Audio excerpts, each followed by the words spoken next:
Hey, what's up? What's up, world? It's me, your girl, Angela. How you guys doing? It has been a while since I did a reel video. I've been doing reels. You guys go and follow my page. Make sure you like my reels. But anyway, I just wanted to jump on and just continue to encourage you to let you know that God has not forgotten you and I. And I know it's a lot of things going on, but most important, what we need to focus on is focus on living for Christ, focusing on doing what's pleasing to Him, because we all know that nothing is going to last except for those things we do for God. And so making sure that everything we do is ordered by Him, ordained by Him, and called by Him for us in our lives. We can't get so caught up and what we see with our natural eyes, and we just really have to become more sensitive in the spirit, more to the point where we reverence God, we're fear of God, not afraid of Him, but we fear disappointing Him, we fear breaking His heart. I heard something today that was kind of profound to me. We have to trust God with our heart, even though we broke His heart. And what do you mean by that, Angela? Well, I'm so glad you asked. God loved us so much, and He allowed His Son Jesus to die on the cross for you and I. And when we don't do things that's according to His will and His purpose or the word, we break His heart. We break His heart when we live in fornication. We break His heart when we live with adultery, being a part of those. We break His heart when we lie, because He said a liar should not tarry in His sight. We break His heart when we are angry with our brothers and sisters. We break His heart when we walk in hatred towards one another. We break His heart when we don't love the neighbor as we love ourselves. We break His heart when charity doesn't start at home.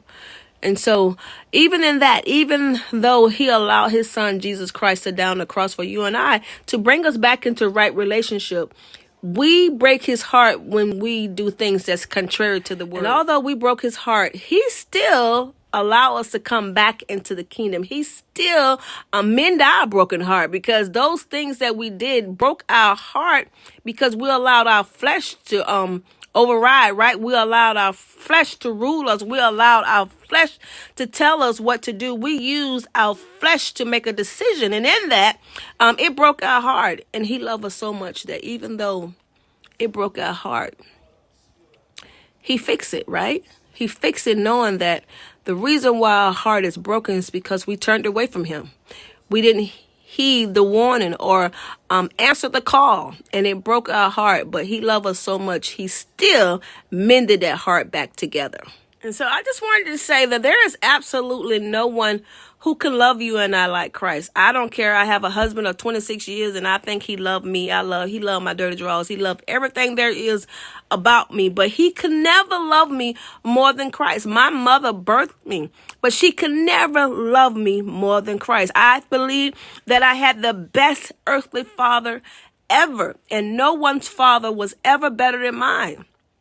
And there was absolutely nothing He wouldn't do for me. He hated for my mom to tell me no, but yet He still didn't love me more than Christ. I have children. They don't love me more than Christ. I'm a siblings. I'm the baby out of 5. My siblings don't love me more than Christ. What am I saying? I'm saying I don't care who they are to you. I don't care what role they play in your life. They can never love you more than Christ, more than God.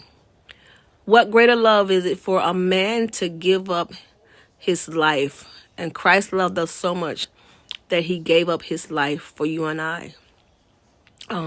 Not to control us, not even to make us do anything. He gave us free will to serve Him. He left it up to us to serve Him. He don't even want to take ownership of who we are. He don't want to force us to love Him, because He's such a gentleman. What man do you know that would give you an expensive gift and not expect anything from you? When a man give you a gift, he wants you to say yes to his needs. He wants you to be available at his beck and call. God is so loving, so gracious, so gentle with His love, that even if we don't serve Him, He don't smite us down. Yes, eventually you're going to be judged. You're going to have to deal with that. But nevertheless, He gave us so many opportunities to get it right.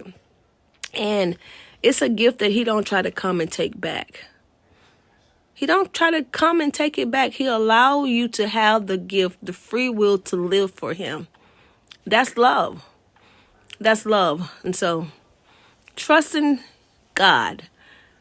Trust him for real that everything will work out for our good. Trust him for real that the things that we go through is for purpose. Trust him for real that he do have your best interest in mind. Trust him that he say he will deliver us out of all things, and those things that we go through, it's just a light affliction. He said that take on his yoke. His yoke is easy. His way is easy. And so, serving him, you can't go wrong.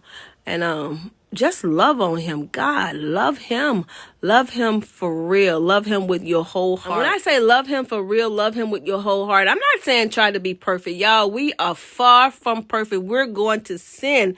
He said we fall short of the glory daily. So every day you and I are going to do something that's not pleasing to God. Every day you and I are going to say something that's contrary to the word and the will, but yet he still loves us. And so I just want to leave you with that. Trust God, love him, and give him your whole heart. And trust in the Lord in all your ways, leading not to your own understanding. Acknowledge him, and he shall direct your path. Remember, in everything you do, always be true to you. I love you, and I mean it.